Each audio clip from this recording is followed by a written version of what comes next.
Hi, everyone. I am Lorianne. I am that gal from Milton, Ontario, Canada, and I'm with. I am that guy. I am Roy Miller from Dallas, Texas, and we would like to welcome you to our Lift Your Story podcast. So, in this episode, we're glad to have Dominique Hays back again. Thank you for coming, Dominique. And she's the author of Them, and we're going to be speaking to what she's up to today. So, thanks for being here, Dominique. Well, thank you for having me. I appreciate it. Love coming back. Love this podcast. I think it's great. So I love you guys. So I'm really happy to be here. Yeah, I've been looking forward to having you come back because I really enjoyed your last interview. So since it's been probably what 4, 5, 6 months. So how is your book Them doing since the last time we met? It's actually doing pretty good. I haven't done a whole lot of promotion on it, basically due to COVID. Can't do like go out and do book signings and those kind of things. So it makes it a little more difficult for promotions. This helps. Facebook, I promote on there. So it's doing actually pretty well. It's also at Barnes and Noble now online. So that was also a cool thing that I was pretty excited about that they picked up. So they decided to put it on their online stock as well. So I was really happy about that. Cool, cool. So are you working on any other books? I do. I am co-authored another book called Overcoming Life's Obstacles with Melissa Stockman. And that just kind of has little segments of different people who have overcome different obstacles in their life. And it really kind of is a variety of obstacles, not just like abuse or some, like she's a nurse and she talks about just overcoming things that in the nursing field and things that she has seen that she's had to overcome, just seeing those things and dealing with the people and things like that. So it's a lot of different aspects in that. There's a few contributing authors to that. So it was a really interesting book, and it actually became an international bestseller. Oh, great, great. I mean, your story is pretty interesting, just yours alone. I mean, but It is, and I wanted to kind of just basically we had talked about previously when I was on here. We had mentioned like sometimes this happens to men, and ironically, since then I've had a few men come and talk to me and want to tell me what happened to them as they were young because they felt comfortable enough to do it, and I felt really good about that because I thought my book inspired them to. They reached out to me and talked to me and said like I was the first person they've ever been able to talk to about it, and so I was really kind of inspired by that. So I do think my next book that I write is going to have a little bit more geared towards I think men a little bit because I was very surprised that ironically, even like on dating sites, guys that I would want to go date, they would start talking to me and they find out I have a book and they'd read it and they'd call me back and like, I really need to talk to you. So then it kind of changed the dynamic of our relationship, but it was a really cool thing on the same token. So it was pretty cool. That's well, interesting. I can see that because of your personality and all. I can see where a guy would be very comfortable talking to you. Of course, I mean you've got that shared experience too, but Yeah. uh, you're just so you seem so approachable. I guess that'd be the best way to say it. Yeah, I think that's how I felt. It was just kind of ironic that it just kind of worked out that way. Because I know last time we didn't really talk too much about men, and it seemed like over the past few months of talking to different guys, and even down to some very close family men have confided in me, and I was like, "You've been holding this in this whole time. Like, why have you not said anything to anybody?" And like, I've just never felt comfortable enough to do it, and now I do. And so I was like, it made me feel really good because I thought I didn't focus a whole lot on men, and we had talked about it in this last segment. And I've had guys from Facebook like message me privately after they've listened to the podcast, and I was like, wow, this is something that really needs to be more focused on, I think. Yeah, So, we don't address the men too often. That just ironically, and not to go off topic too much, but being a bulimia recovery coach, I have a group, and I'm also part of other groups. And there was one, it was a guy, and he's a nurse. And now on this case, he's not bulimic, he's anorexic. But he was talking about the fact that wearing all the clothes and the mask, and he took a picture of what they have to wear, and he says, I'm already feeling bad about myself, and this is making me feel worse. You don't hear a lot about men also on that side of it. And quite often an eating disorder comes from some traumatic, something It's traumatic usually that's about occurred. control, isn't it? And don't they say it's kind of a way to control your environment a little bit? Something That's you're right. If they feel about? out of control on the outside, they try to control it that way. Yeah. So, Yeah, you don't hear that at all, really. When you think of anorexic bulimia, you always think of women. yeah, Very rarely, I think, do you think of men. yeah. I don't think that's something that's ever really been something you should do. You should really like delve into that, because that's not something I think is ever talked about. Because when I think about it, I don't even really think about men in that aspect. I always think about women. Well, Curiously, there is one, and I don't remember where he's from. I think he's Canadian. Yeah, I think he's Canadian. And he's called Furious Pete. You can look him up on Facebook. I don't know how he's doing. I know he had cancer last, but he went from being anorexic to being a champion eating, like how many hot dogs you can Oh, eat at the eating once, contests? eating contests, Like and hot fit dog like contests or anything. whatever. So he got into the fitness, but that's what he would do. And he made himself a name doing Wow, that. Yeah. What a that's crazy. total That's good for opposite. him. from one Yeah, extreme to the other. Yeah. exactly. That's very, very Right. extreme. But Dominique, you were saying, as a guy, okay, so guys aren't, they don't talk about their feelings as much as women do. Not at Okay. all. And just my perspective from, say, me, if I had that issue, I would be more comfortable talking to a female about it than another guy. Yeah. And I That's think that's just part me. of it. Guys, I think, tend to, I mean, the consistent story that I got from several men was they didn't tell, especially men, because they would get ridiculed and they would like, are you gay? Are you this? Are you that? And they just didn't want to have that. And some of the guys, their fathers were very, you're a man, you can't cry, you can't do this, you can't, you just can't, the societal typical masculine, you know, Yeah. portrayal that's out there. And their fathers were very much that way. And they were like, I could never tell my dad this. He would think it was my fault, and he would ask me if I was gay, or, like I must have wanted it, or like it just couldn't happen. It was a very consistent theme that I found. And this is not just from older men. Some of these, like the youngest person that I talked to was 24 years old. But that's still happening at a 24-year-old level, all the way up into like 50s and 60s. So I had like kind of everybody in between talking to me, all different ages of men. But one thing that was consistent was the societal belief that they must have wanted, it couldn't happen. How could that happen to you? You must be gay. You must be. They were ridiculed very drastically, and so they just never told anybody. They just didn't want to deal with that side of it. And then, which in turn, I think makes it even harder for them, because then they start questioning, themselves.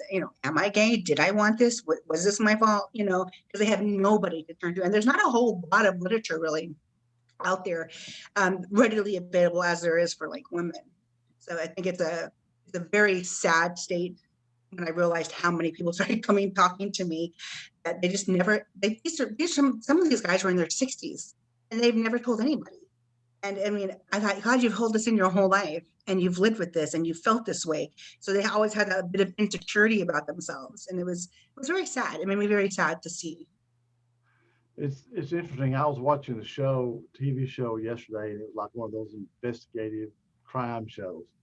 And this family had several kids, and they were all abused. I mean, pretty bad. And so this girl, she was talking about when she started going to school. So her parents sat her down and said, "Now you got to realize, all families have secrets. All families have secrets. You have to keep our secrets." And so she said, "Well, okay," and so she had trouble adjusting, because she was in so much pain from what's happening at home and going to school. And she just said, and she just left. She said, "I've got to get out of here." And she went and stayed with some people, and they kind of helped her turn her life around.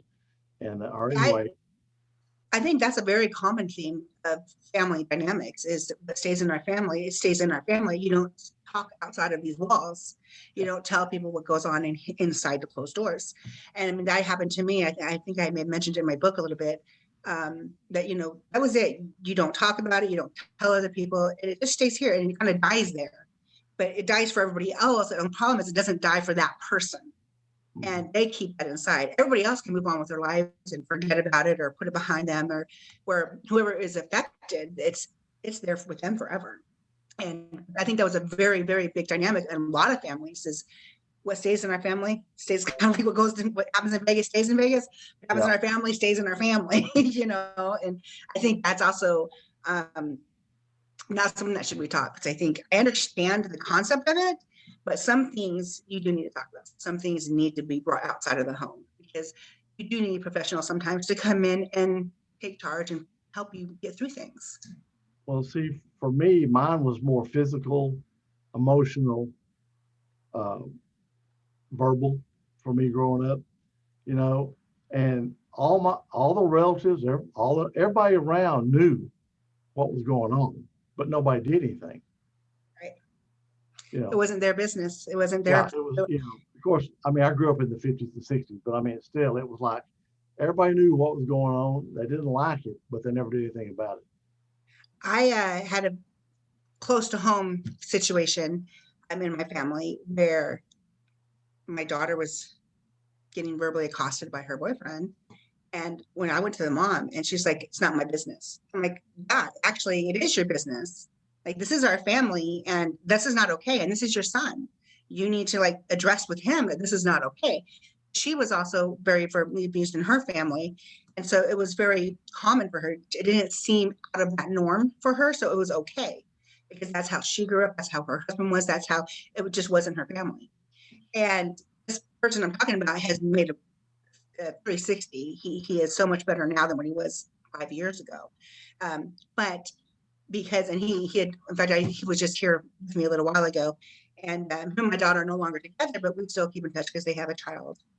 And he had told me, he said, if you wouldn't have shown me another way of life, that there was something different, he goes, I never would have known, because I would have continued on the path. He goes, I'd probably be in jail. And so he was, just telling me that, he really appreciated that we took the time and effort to kind of step in and go, hey, you have a choice in life, and the choices you're making are not correct. They're going to hurt you. They're going to harm you. I said, you have already gone to jail for some of this domestic violence stuff.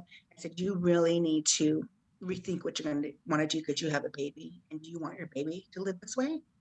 And that's kind of was an eye opener for him, was I don't want my baby to live like this or feel like this or see the kinds of things that were happening. And from then till now, she's 4. I mean, he's made a huge turnaround, and it's amazing. And I give him a lot of kudos, because it's hard to change what you are brought up with. It's hard to change with what you know. It's like, for me, I made a conscious decision not to do what was done to me. Yes. And you do. I told my wife, if you even think I'm heading that direction, you need to tell me, hey, no, don't do that. And she did a couple of times. My brother, he didn't quite, his is a little bit different situation, but still, I mean, I honestly, I had to work on it. Yeah, I used to tell my daughter, she had that problem, and I said, it's a conscious effort every single day.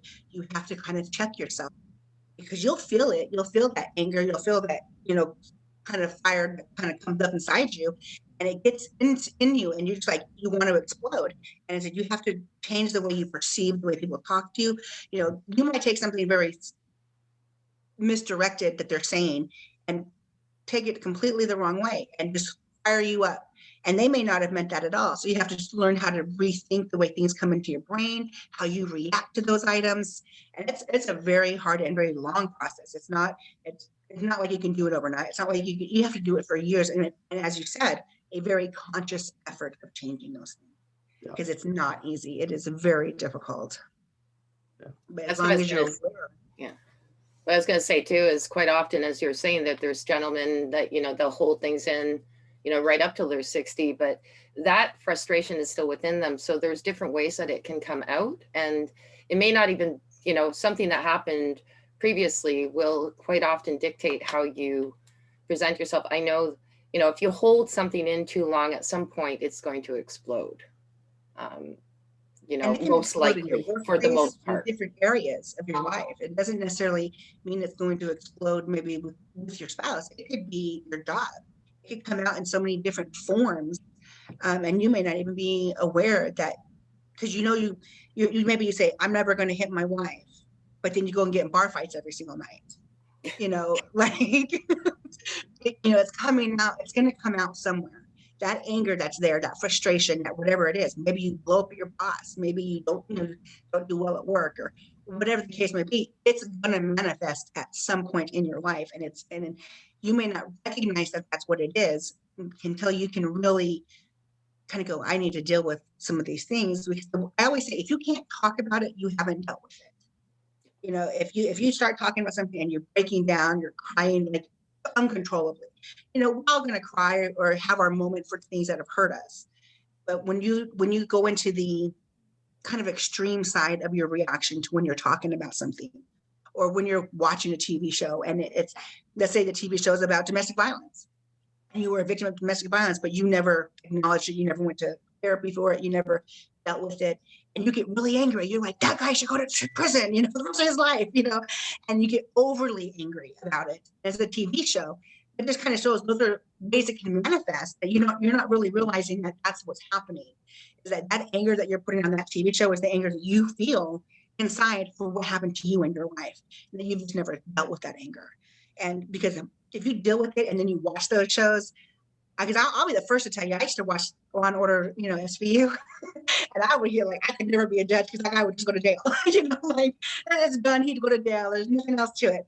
And because I was angry, I would cry all the time. Every time I watched him, I would feel it very personally on a personal level. And it wasn't until I really started dealing with some of my emotions, and then I could watch it a little more subjectively, and not get so upset and not get so angry. And so that was the way I kind of realized, oh, I'm overcoming some things in my life, because now that's not making me nearly as angry when I see it. If it bothers me, I think it needs to be changed, or laws might need to be changed, or things like that. But I look at it in a much level-headed kind of way rather than a more emotional way. And so when you find yourself getting very overly emotional about something, it's usually because you haven't dealt with whatever that issue is. It's a pretty clear sign. Well, like for me, when I was growing up, because I couldn't do anything because I was still living at home, under the thumb, and so I would just kind of put that in a little box and try not to let it bother me. But when I dwell on that box, I have a lot of rage, Yeah. you know, and so but I It's, was able to just put it aside and no. But if I go there and think about all that stuff, then it can work me up. yeah. And I think things like that, especially like when you're not in control of what happened to you, and when you feel helpless, and when you feel like I wish I could have done something, I couldn't do anything, I couldn't change it. I think when you get to an adult, and sometimes when we get into a situation where you feel something's kind of out of your control, it kind of sometimes will bring back that feeling, that emotion. I'll give you a really good example of something that happened to me here recently. Um, so I had a kind of a fear of getting out online, putting myself out here, because I had been stalked pretty badly in Nevada for about a year, and I ended up leaving the state because of it. The guy did get prosecuted. He ended up getting what's called no contend grade, 18 months good behavior. Then it was going to be, dismissed. And that was back in my early mid 20s. I was like 26 when that happened, and never thought anything about it ever since. Never really dealt with the emotional side of getting stalked, because it's not something that happens often. So it doesn't come up a lot. Well, here recently I got stalked online, and after a while, it really started kind of freaking me out. Like I was starting getting paranoid when I was going outside. And I had called my sister up, who she studied psychology. She became a psychology major. And I was talking to her, and she goes, what's happening is you've just reopened these synapses in your brain of when you were stalked before. It just kind of brought that all flooding forward. So the emotions that you're feeling are kind of getting just reopened. It's like reopening a new wound with this new guy that's doing this. She says, so what you're feeling isn't necessarily because of him, what he's doing, but it opened up that same feeling that I had previously. So I was like, because I never dealt with it. I never even talked about that. Because stalking is such a hard, that's another part of my next book, actually, is stalking, because that is a huge thing that does not get talked about, and it's very hard to prove. And stalking is one of those things that it's almost a silent crime, because the damage that it does to a person mentally, they don't have to touch you and they know that. They can really hurt you, and not ever even lay a finger on you, which protects them by the law. Because the law says, well, have they harmed you? Have they done something to you? And you're like, no, they haven't. They're like, there's nothing we can do until they physically hurt you. So that's why it's a really hard, what I call a silent crime in this, because it can happen for a very long time. And when I was lucky enough that this guy was a little bit on the crazy side, I guess, of things, because he did get arrested. And he just, he would break into my house, and he would call everywhere I went. He would call me up, and he'd be like, "Oh, they'd call me to the front desk of a casino. They'd be like, "Oh, your husband just dropped this off for you," and he would do something from my living room.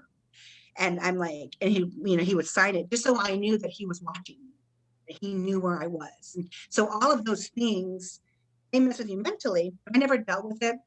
20 years later, here I am. And I was like, in my living room, I'm like, maybe I shouldn't go online. Maybe I shouldn't do this. But then I said, no, I am not going to let this guy do this to me, because I can't be afraid of my own fears. And so I had to kind of like pull my big girl panties on and go, no, we're not going to do this. We're going to move on. We're not going to let this feeling happen again. I'm not going to let somebody take control of the way I feel. I need to nip this in the bud and control it myself and do what I need to do. And of course, I blocked him on everything, and then he found me, and luckily so far he hasn't found me again. So, but you get crazy people online, you get crazy people in person. And I had decided, ironically, that with this stalking thing, I knew it was a risk for me to go out there, because I was really afraid that the person who stalked me before was going to find me. And then I got stalked by someone completely different, which was crazy. And it was one of those things that I realized he was stalking me. Every time I got online, he instantly be messaging me. And then he went to a virtual funeral of a friend of mine who passed, just so he could talk to me. And it got to this extreme point. And so I was like, I need to stop this right now. And the fear that was manifesting in my own self wasn't helping. And I had to learn to control that. And so I had to tell myself, wait a minute, this is not that guy. This is not what's happening. You can control this. You can take care of this. And I did. And so far, he hasn't contacted me since. So, but what I want to say is, when we have old traumas that come up, and let's say you get into another relationship with somebody, and let's say it's a volatile in any aspect, whether it's emotional, whether it's physical, whether it's sexual, remember not to fall back into being that victim again and just letting it happen to you. Take control of it as soon as you start noticing it, kind of like what I did with that stalking. Take control of it, because if you do not take control of it, it will consume you. And the minute I realized it was starting to kind of sneak into my brain, I was like, oh no, I need to do this. I thought so. I literally got in my car to go to Walmart, and somebody in my apartment complex was obviously going to Walmart as well. But because I was so like in a heightened state at that time, I thought, he's following me. At him, I'm trying to like look in the rearview mirror to see who it is, because I was so scared and paranoid. And then I realized at that moment, I'm like, what are you doing? This is probably just nobody. This is probably someone just going to the store like you are. And because I let that fear jump into me, I had to tell myself, no, don't let this person have that much control over your thoughts. Let's think about this rationally. This guy's probably just going to Walmart like you are, like, don't overreact. And I had to talk myself down. And that's something I've learned how to do, throughout my life. And it's something I think it's very important when we get into situations that maybe bring up those old feelings of something that's happened to you. And you have to learn to recognize that it's happening, and then go, oh, wait a minute, take a step back. This is not that person. This is something new. And I'm going to stop it here so it doesn't escalate any further. And I think that's really, really important when it comes to any kind of abuse, whether it's physical, sexual. Sexual is a little harder because it usually just kind of happens, but mental abuse, domestic violence, even self-abuse. When you start feeling yourself spiraling down and start talking to yourself, like telling yourself that you're stupid. Like, I could have easily said, well, you were stupid to, have me his friend on Facebook. I could have easily berated myself for having that situation and make it my fault. But, so you have to be aware of like all those things and tell yourself, nope, I'm not going to do that. I'm not going to allow those things to happen to me again, and take control and take charge of that. Because the minute you don't, you'll start to spiral really, really fast because those emotions come flooding back. It's not like they seep in like they did. They seep in when they start, but when they're there, they just flood back. Like it's just like a hurricane. So we don't want that to happen. You want to recognize it right away. Well, I mean, I can't imagine somebody being in your house. I mean, Oh, Oh, that is. that's so personal. I mean, that's your space, and to find out someone has been in your house, I mean, that would be incredibly Yeah, hard to that's deal with. it's and this reason they do it. It's a form of control actually, and knowing that they can get into your house anytime they want and know where you are anytime. During that time frame, I had moved 7 times, and every time he found me, he would just follow me. And originally he had broke into my car. I never met the person. I used to be a cocktail waitress in Vegas, and it was a customer. And he had done some weird things and gave me this weird contract thing. And so I ended up having him banned from the bar. And from that moment, he started stalking me. And he broke into my car, got my registration, and from the registration, he found out where I lived. And so at that point is when he started stalking. And I didn't know he was stalking me for a good almost 6 months before it escalated into he opened a P.O. box and he would send me gifts into the P.O. box. By that time, the police were intercepting the gifts from him. But he would break into my house. I could go out to dinner with my girlfriends. I'd get like the waiter to come up and give me a note, and he'd say, "Oh, your husband said that you forgot to turn this off, or he left for you." And I'm not married, I'm like single, and I was like, "What?" And everywhere I went, it didn't matter. Somebody would come and tell me, just so I knew. He wanted me to know that he knew where I was at all times, and that he was watching me, and I couldn't get away from this guy. And they did end up arresting him, and they did charge him with stalking. But by that time, I had moved to a little tiny town, trying to disappear in life because I was still running. So I moved into this little place called Colorado City in Colorado, and which is a blink town, and I stayed there, and then I got subpoenaed to go back to court. But then he ended up pleading no contender in court, so I ended up not having to go. They sent me a restitution check, and it was over. And which made me angry because I didn't get to say my piece of what I wanted the court to hear. And they just decided that because he pleaded no contendere and he had 18 months to be on good behavior and it was going to get dismissed. I was very upset by that because I didn't have a choice. They didn't like call me up and go, "Hey, should we accept this plea?" They just did it. It just happened behind the scenes. And of course, this was on the same token. This was when I was 26. There were no stalking laws around really at that time. And so to prove stalking is almost impossible. And it's my sister's been stalked. My daughter, when she got getting stalked, we went to the police and they literally were just like, "Has he hurt you? Has he harmed you? Has he, and if he hasn't, there's nothing you can do. It's not illegal for him to stand across the street and stare, into your house. He can do that all day long. There's nothing you can do about it. There's until I can prove that he broke into my apartment. Yeah. I'm like, "Well, go take fingerprints." Like, "Well, we don't just go take fingerprints. We don't do that, And so it became a very long ordeal.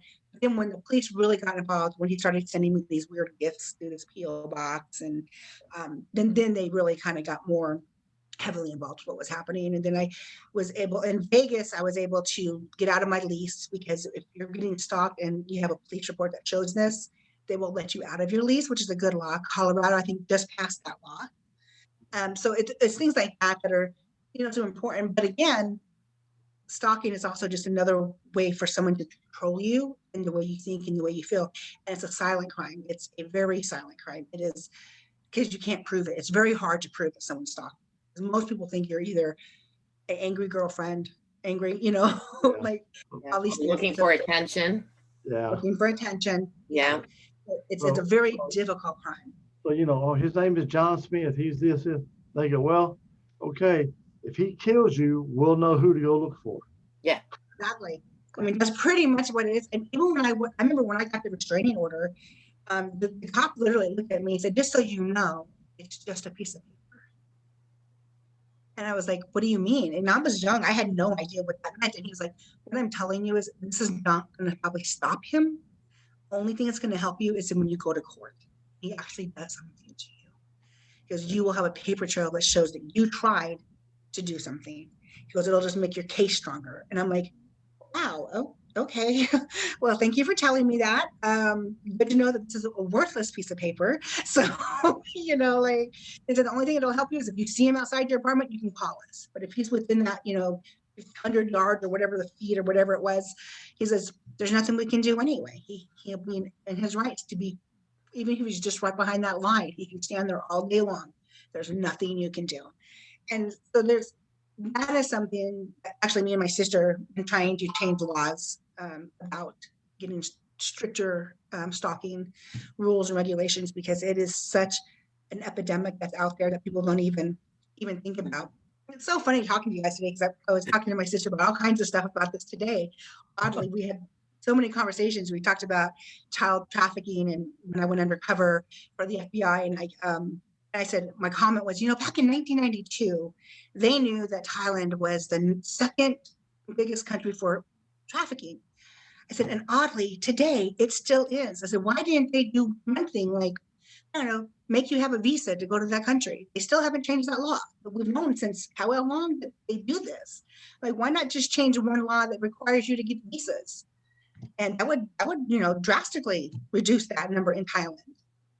Still hasn't happened, so it was really ironic that we were just talking about all these different things that happen with laws and regulations that are out there that just, they're not always there to really help sometimes. Like, I don't know, they get ignored or bypassed, or it's not in the limelight anymore.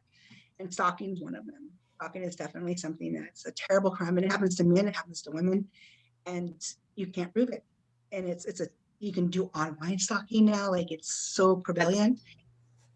That's what I was going to bring up. I have a girlfriend exactly that, and she went off Facebook for a while, then she came back on and under a different name, and this guy here has been stalking her for quite a few years. Probably it's got to be about 12 years, and he has 5 different accounts.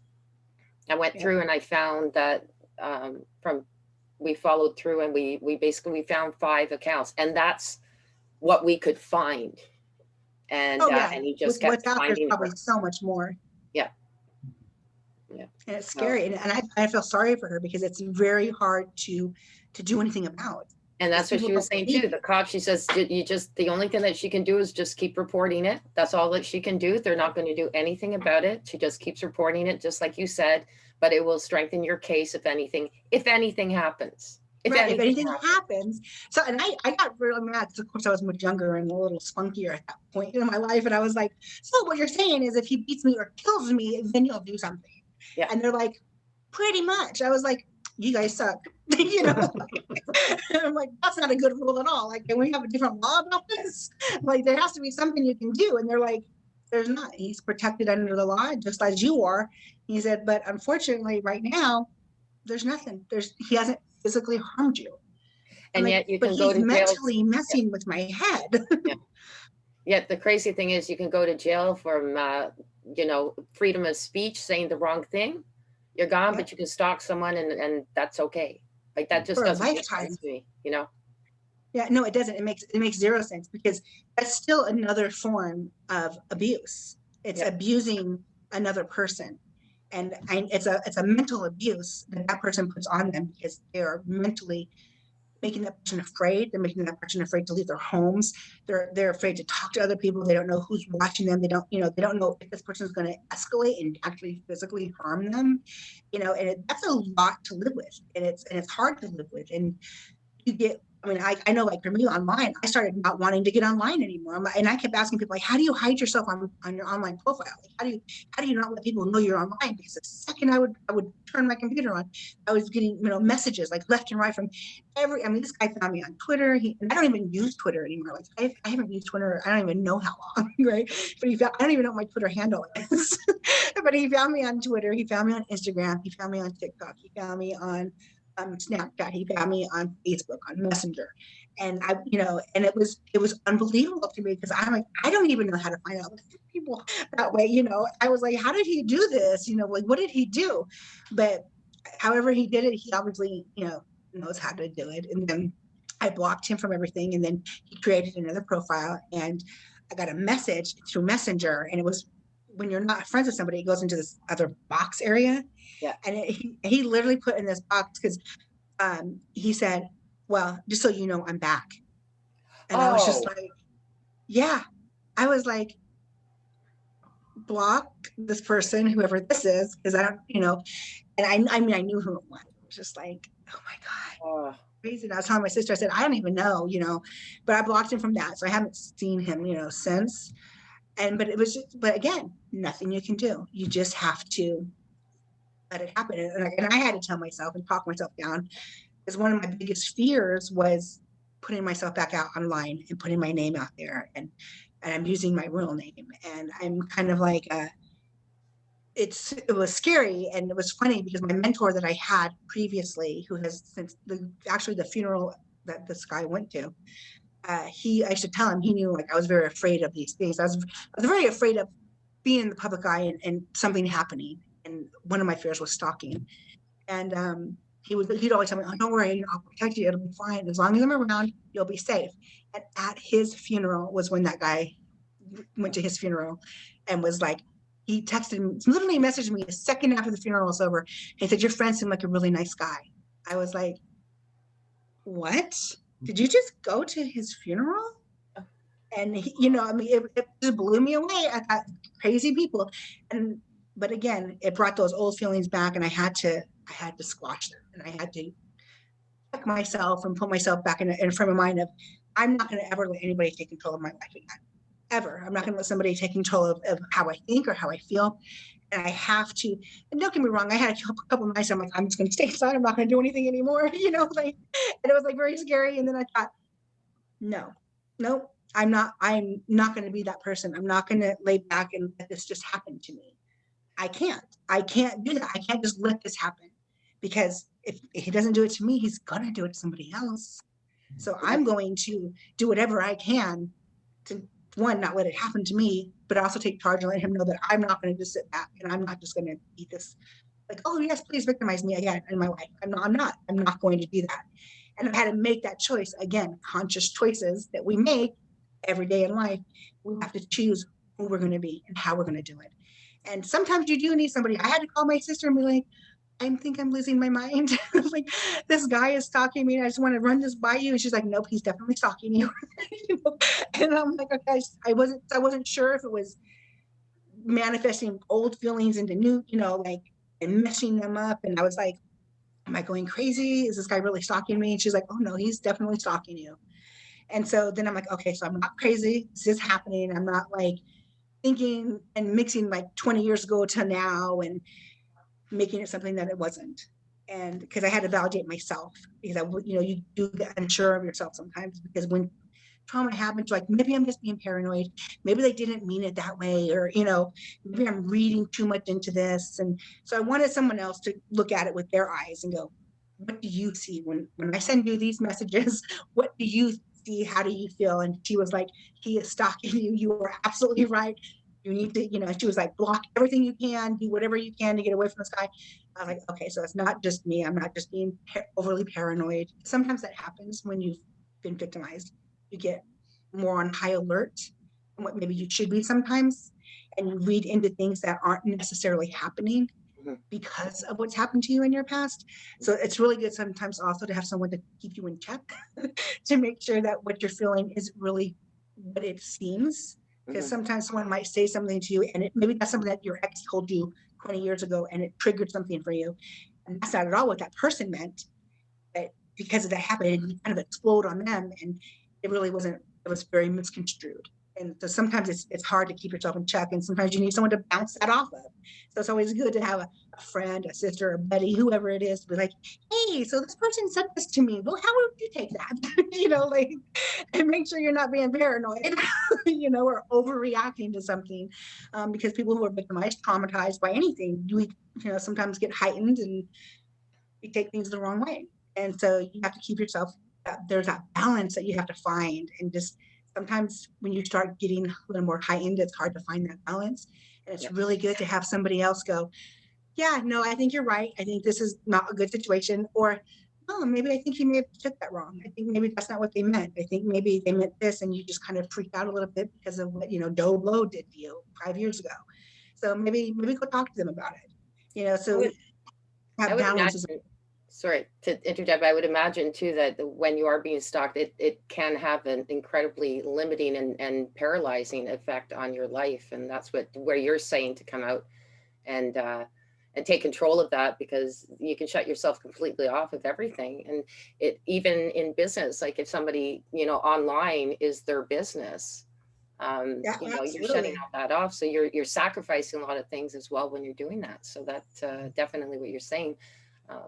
There's got to be some form of control over it at some Yeah. point, but it's really a And shame that our laws are not stricter on that. yeah, and they're not strict anywhere. I've looked into the laws in America, and there's no real strict laws anywhere in the United States for stalking, because it's so hard to prove. I mean, in Colorado, my sister was on. She helped get the legislation changed that if a person is being stalked, that their apartment complex will let them out of their lease and not charge them for the remainder of the lease, Right. if they're being stalked. And that was just passed a few years ago. And my sister helped with that in legislation, because where she was, stalked, and she was in the address witness program. And it's just things that, like you said, when you start feeling that paralyzation, and kind of how I felt when I thought this guy was following me to Walmart, and he was probably just going to Walmart, and it was like that moment in your life that you go, oh my God, I don't want to leave my house. I don't want to go outside because I don't know if this person's watching me. I don't know what they're doing. And those are the moments that you have to, right then, you have to say, wait, I can't let this happen. I cannot let someone take this much control over my life. And the thing is, and one thing I always tell people, the thing is, it's going to happen whether you feel that way or not. So if you're being stalked online, just know it's going to happen. But don't let it paralyze you, because being paralyzed, you're just paralyzed and it's still happening. Yep. So don't let them have that much control. It's going to happen. It's happening, but don't be paralyzed by it, because either way, it's still going to happen. If you can't stop them and laws aren't there to help you, this person who's stalking you online every time. So now, like, even if I think someone's messaging me in my messenger, I don't even look at it now. I'm just like, whatever. I'm not even going to open it, because I don't want to worry about it. I don't care. I'm not going to give him that satisfaction, because if it is him, he's going to give me that moment of, oh my God, it's him. Nope, not going to happen. If I don't know you, you're not my friend, I'm not going to read your message. It's just, as a decision I've made. So, and it was my way of controlling of what happened and how I would react. And so this person now, they're blocked from all these things. New people who message me, I'm like, do I know you? Have I met you? As if not, then I don't want to talk to you. Yeah, because you're just screening I'm not them now. Yeah, you need to screen them very but much. One thing that you can't do, and you might want to let your friend know, is don't be paralyzed. Because even being paralyzed, if you're paralyzed in your home, if this is happening to you, right? Whether it's online, whether it's in person, the fact remains, if they're standing outside of your space here, they haven't hurt you, right? They're just standing outside the space. According to the case, they can do whatever they want. So can you. You can do whatever you want too, just like they can. So don't let them see you peeking out the window like, oh my God, are they still there? Are they still there? Yeah. No, don't do that. Or nervous Just every go time the about door knocks or such. Yeah. Go about your day and do what you're going to do. Yeah. Because the fact remains is they're probably still going to be standing out there in the rain. So do let them stand out there in the rain and get cold and do whatever they're going to do, but don't let them have the satisfaction of you stopping your life. Perfect. Because they're still going to be out there, whether you stop your life or whether you don't. So choose to not let them control you.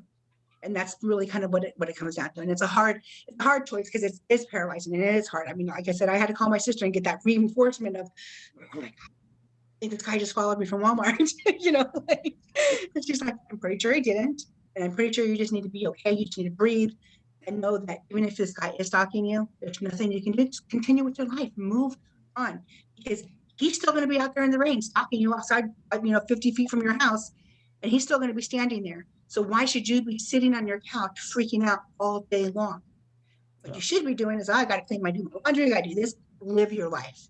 Yeah. Continue to live your life, because if there's nothing the law can do to help you, then help yourself move forward.